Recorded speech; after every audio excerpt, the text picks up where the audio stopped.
제가 하우스메이드를 뒤늦게 본 건 솔직히 좀 뻔해 보였기 때문입니다.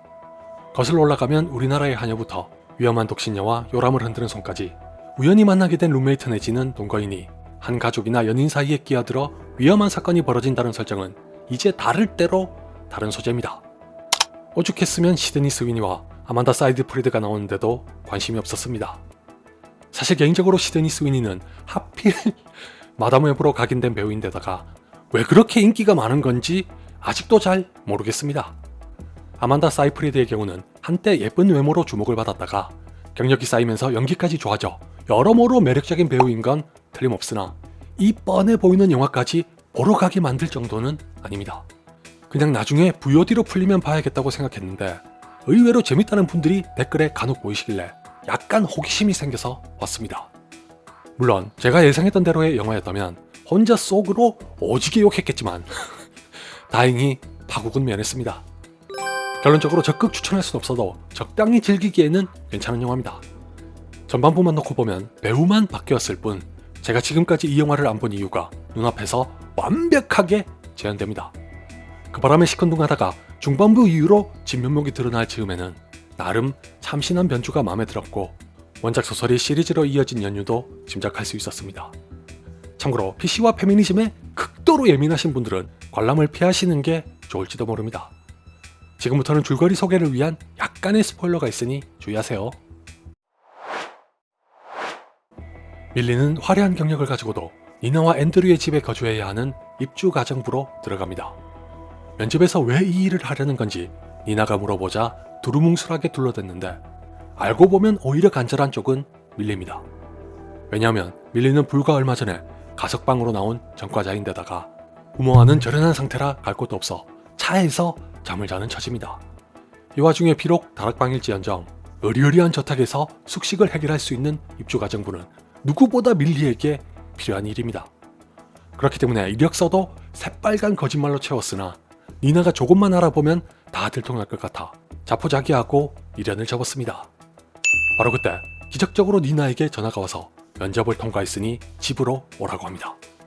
기쁜 마음으로 냉큼 달려간 집에서 왠지 수상해 보이는 남자를 만났지만 인사도 못하고 지나칩니다.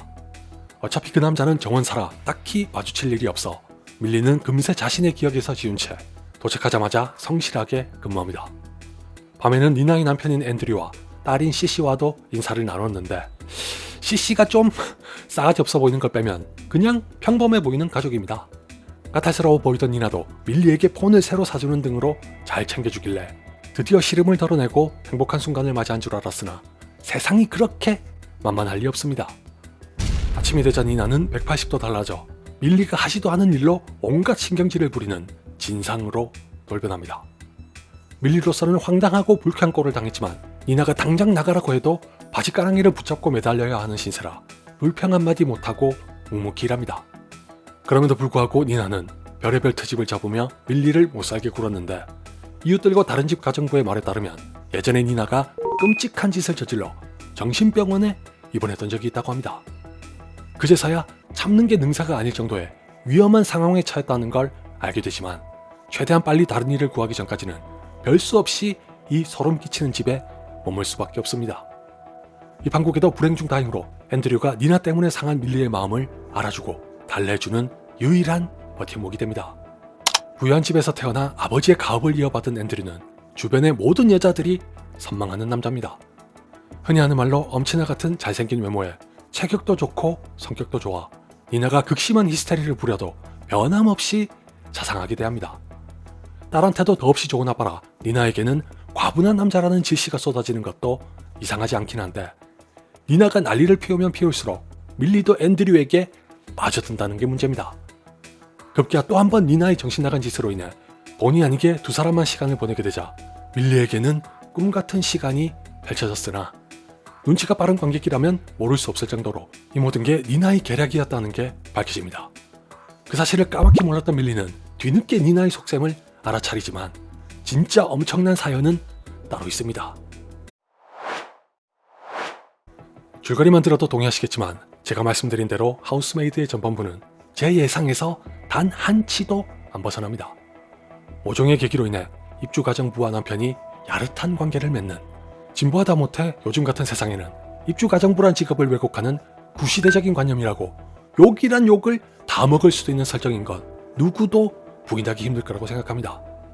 저도 보면서 도대체 이런 영화를 왜 만들었는지 이해할 수 없었는데 중반부를 지나고 나서야 이 근엄하고 엄격한 시대에 하우스메이드 같은 영화를 내놓은 이유를 명백하게 알 수 있었습니다.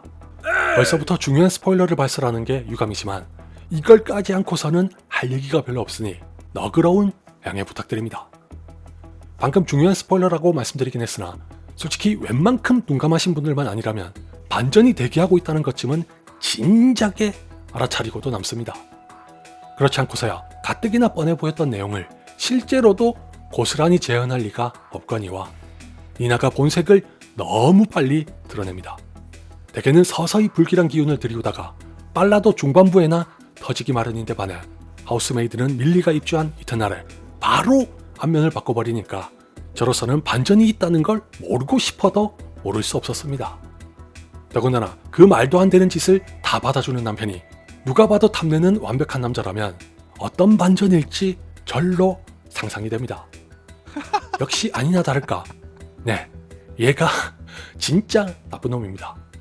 구체적으로 어떻게 나쁜 놈인지는 스포일러의 핵심이니까 패스하고 중반부까지 뻔뻔하게 고루한 노선을 답습하던 영화는 니나가 집에서 쫓겨나는 대신 밀리가 안방을 차지하면서 본론으로 들어갑니다. 사극에서 중전을 몰아내고 교태전을 차지한 후궁을 보는 것처럼 이 자체도 황당하게 진부해서 어디까지 가는지 한번 보자는 심산이었는데 시종일관 밀리의 시점을 유지하던 카메라가 니나의 시점으로 옮겨가면서 흥미를 가져옵니다. 그때부터 나오는 니나의 고해성사를 보면 부부가 쌍으로 미쳤다는 걸 알 수 있어 옹호하고 싶은 마음은 사라집니다.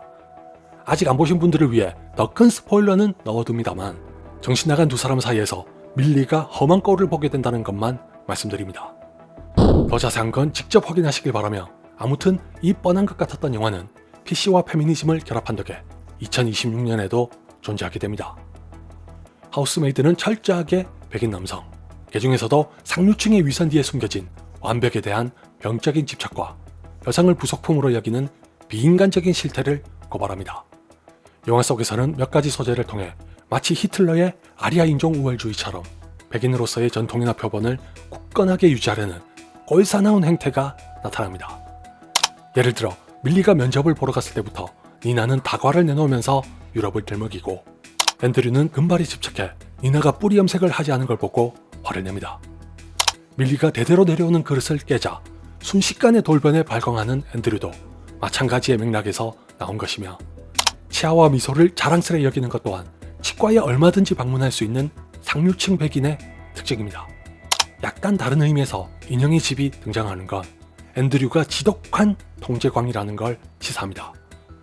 하우스메이드는 특히 전통과 표본을 중시하는 올드머니를 타겟으로 삼아 백인 내에서도 갈리는 계급주의를 비판하는 영화라 미국 내 가정부라고 했을 때 떠올리기 쉬운 유색인종을 의도적으로 배제합니다. 행여라도 유색인종이 연기했다가는 인종차별에 대한 영화로 인식될 수도 있기 때문에 등장인물 대부분이 백인입니다.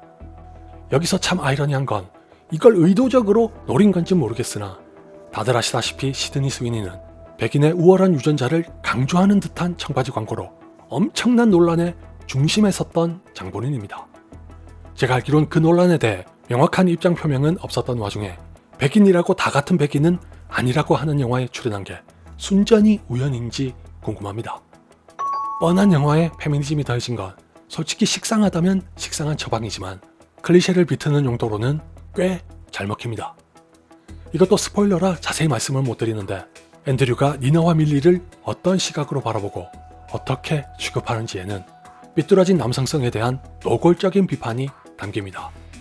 이 남성성에 백인과 상류층이라는 세분화를 가미해야 각본의 의도가 완성되는 건지 어떤지 모르겠으나 앤드류가 또라이 중에서도 상또라이라는 건 확실합니다. 모두의 사랑을 받기 위해 철저히 위장하는 것도 그렇고 니나와 밀리를 각각 고문하는 장면을 보면 두 여성보다 자신이 압도적인 우위에 있다는 걸 뼛속까지 각인시키기 위해 굉장히 과학적인 짓을 시킵니다. 니나와 밀리가 이런 삶을 살게 된 배경에도 어김없이 추악한 남성성을 심었고 두 사람의 관계가 어디에서 어긋나 어디에서 붙게 되는지까지도 앤드류를 매개체로 삼아 전개합니다. 하우스메이드는 이런 처방으로 얻은 것도 있으나 아주 편리하게 모든 원인을 특정인에게 돌리는 탓에 결말까지도 불필요하고 1차원적인 해법에 기대는 패착을 저지릅니다.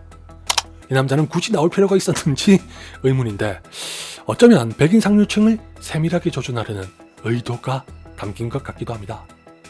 그나저나 전 하우스메이드를 보고 난 후에도 시드니 스위니의 인기를 실감하지 못하겠습니다. 광고로 논란이 될 만큼 전형적인 백인 미녀라서 그럴 수도 있겠지만 마담 웹에 이어 하우스메이드에서도 연기를 좀 못합니다. 오히려 띠동갑인데도 밀리지 않는 외모와 월등하게 좋은 연기를 보여준 아만다 사이드프리드가 단연코 돋보입니다. 아, 괜히 또 이렇게 말했다가 저도 앤드류처럼 여성들의 싸움을 유발하는 나쁜 놈으로 몰릴 수도 있을 것 같은데 절대 그럴 의도는 아니었으니 양해 부탁드립니다.